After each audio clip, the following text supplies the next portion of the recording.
I mean, I didn't try this morning nearly as hard to buy a 3090 as I did the 3080. I spent 3 hours, He did. 2.5 hours banging away on the 3080. I spent 3 hours banging away on the Xbox trying to get an Xbox Series X pre-ordered. That was not successful. Nope. Here's what's mind-blowing. I did manage to order a PS5. 5 hours after the pre-orders went live, I got one from Best Buy. Oh, 5 hours? 5 hours after. Oh, wow. And I managed to get one. Wow. I don't know how, but I did. Oh, you accidentally ordered one? But I tried and tried and tried to get an Xbox Series X and failed. And I had one in my cart at multiple places multiple times, and I tried to check out, and they all suck. I tried with it. Now, this morning, I did manage to get a 3090 in my cart at Newegg and managed to get it in my cart at Best Buy. And both times I would try to go check out, and it would say, oh, we've just discovered this is out of stock. And I'd go back to the other page, I'd find something else, I'd hit refresh, hit add to cart, go to checkout. I'm sorry, this is gone. Why is it? Okay, it should be like a store. Tech for President 2028. When I am president, I am going to pass a law. When you are trying to buy something and you hit add to cart, it should be like you're in a retail store. If I walk down the aisle and I see a product on the shelf and I take it off the shelf and put it in my cart, nobody else can buy it. I could walk around the store for an hour. Nobody's allowed to come take it out of my cart. I either have to buy it or put it back. But as long as I'm walking around the store, it's mine. No. When I add it to my cart, you shouldn't be able to do that. I should be able to hit add to cart, and if it's in my cart, I can take my time checking out. I should not have to try to rush to beat bots. Can you imagine in a retail store if you could walk down the aisle, look in somebody else's cart and go, no. No. Come, do straw poll. Yeah, it's like event tickets, plane tickets.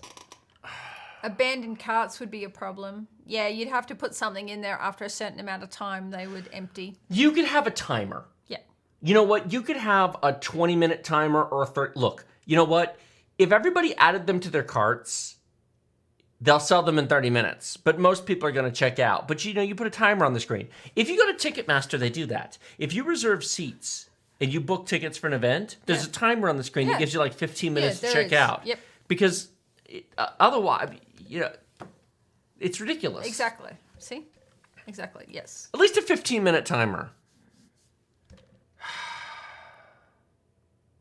There's nothing more frustrating than adding products to your cart multiple times, and then it's like, oh, somebody bought that before you. I kid you not. This morning, refresh, coming soon. Refresh, add to cart, check out, product sold out. 10 seconds. Yeah. Humans can't buy them that fast. I went to a different product. Add to cart. Not available. They were all bought in 30 seconds. Yeah, exactly. Amazon Lightning deals, timer 15 minutes. You can't tell me that physical humans clicked through the website and bought their entire inventory in 30 seconds. I believe bots could do it. That was Flash Gordon. Don't look at me like that. You can't physically click through the screens. Do your straw poll. Eric, he hasn't created it yet. You don't need CAPTCHA. I have a simple solution. They won't do it, but I have a simple solution. This is not complicated, folks. This is not complicated. Would you like me to help you? Would you like to know the secret? Come on, let's take a walk together, shall we?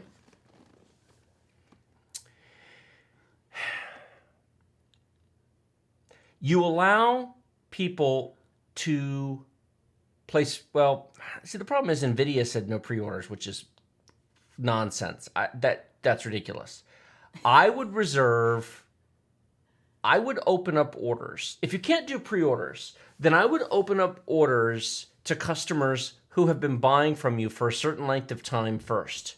So like, it would show coming soon to everybody who's not logged in with a note saying, if you're an existing customer, log in to see availability.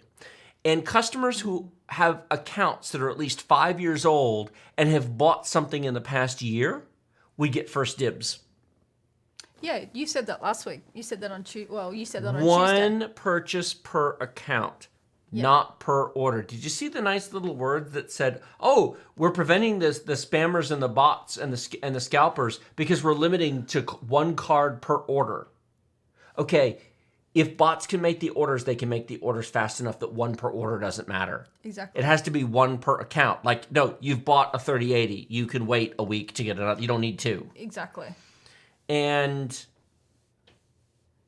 if you've had an account for 5 years and you've bought something in the past year, it will show up on your page before everyone else's. Yeah, because you're customer. And then once those people have had at least, say, 15 minutes, maybe 30 minutes to buy, then accounts that are 3 years old that have bought in the past year will have a chance. Mm-hmm. And then accounts that are a year old that have bought something. Yes. And after all of them have had a chance, then it gets open to everybody else.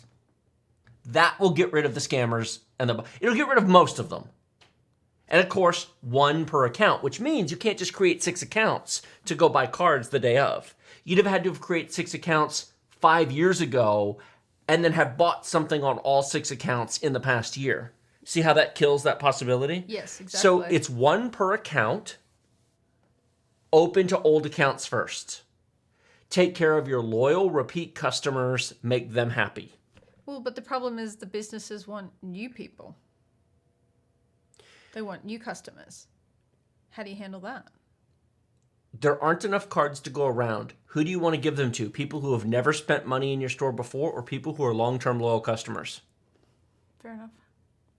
The person who buys the one-off deal is only coming there because he wants the deal. He's not a loyal customer. Correct. Is he likely to become a loyal customer? Or are you likely to keep? Too many businesses don't want to retain customers. They're always new customer acquisition, new customer acquisition. No. We got to get new customers, more customers. It costs more money to get a new customer than keep the customer that's already there. Take care of your existing customers. That's what I would do. Maybe that's why I'm not a fancy... Yeah, see, Anthony, great idea. Hugs to 9-year-old new account, and they should use a lottery system for new cards. Thanks, Brian and Anthony.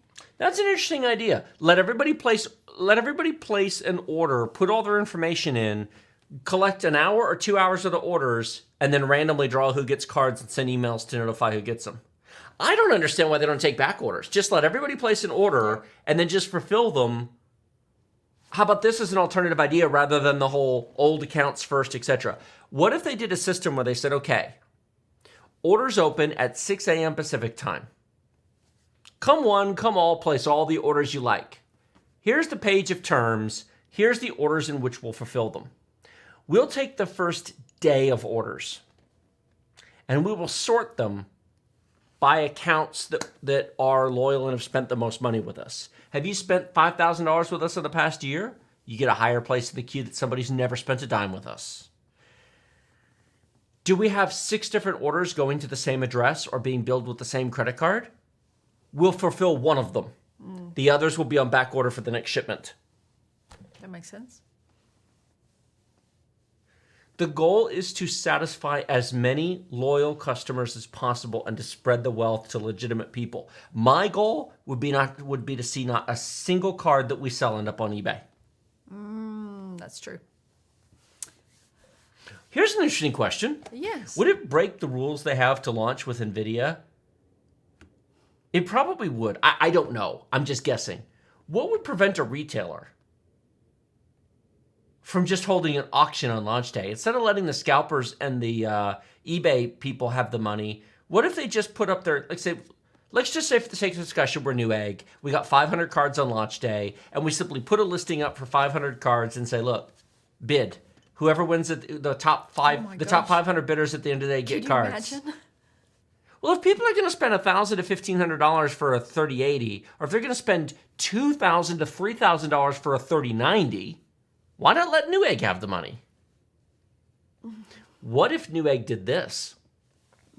What if they held an auction on launch day Whoever wants to pay the most can have them, and just run the bids up all day.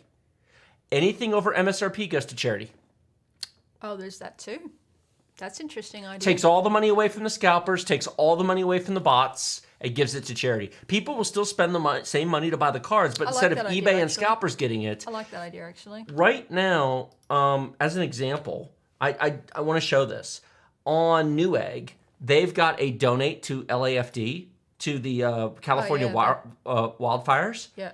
What if they didn't? What if they just took their whole launch day inventory and did an auction right on the Newegg site? Bid as much as you want, pay as much as you want. Screw the scalpers. If you're willing to pay $1,200 to have a 3080, fine. We'll take the $750 the card really should cost, and the money over that will all go to the Los Angeles Fire Department Foundation to support the firefighters. That could be interesting. And then we can tell the scalpers to go pound sand. Why wouldn't NVIDIA do this? If you know you don't have enough cards. Jensen was salivating too. You said charities. No, but think of it this way. Jensen and Newegg went from when they did the 3080 announcement and they talked about the performance and then he said the price. He went to Hero because the 20 series made NVIDIA look bad. Yeah, the 20 series was expensive. Yes, it wasn't that much of an improvement over the 10 series. And a lot of people gave Ingredia crap over the 20 series. Then he comes out and says, 3080, double the performance of a 2080, $699. And everyone was like, and then he was like, let's hit you with the 3090. Well, you know what? But the 3090 wasn't a problem because it was clearly a Titan card. Push that aside. The problem is when they sell out in 2 seconds at launch, and then literally you end up with thousands of cards on eBay. Clearly, the bots bought them all. Yep. So if you're going to have that situation, Jensen went from 0 to Hero to 0 really quick through 20 series, 3080 announcement to Hero, launch to 0. But if instead they had held auctions and anything over MSRP went to various charity groups and they got rid of all the scalpers on eBay, then he'd have stayed a hero. Because there are people who are like, I'll pay $1,200 for a 3080. Yeah, but it's over MSRP. Yeah, but I want it on day one and I don't care. And especially, wait, the money's going to charity? Yeah, sure, fine. Whatever. Screw the scalpers. I think people would have a lot less of an issue if the extra money went to charity and if they weren't on eBay and if they would still sell out. But keep in mind, you would have all day on launch day to bid and you have the option to get one if you're willing to pay enough. And if you're not, then the early adopters willing to pay are going and you know that the bots and the scalpers aren't getting the money. And at least it was a fair, transparent system. Am I the only one who thinks this is a good idea? No, a lot of people don't like the idea because they don't want to overpay. But the cards, you're not overpaying. They don't exist. Exactly. Newegg got hundreds of cards, not thousands. You didn't buy one anyway. So let's pull this up. Okay. The problem with anybody who doesn't like this idea is under the idea, but I want to pay launch price. If they don't exist to buy, you can't do that either.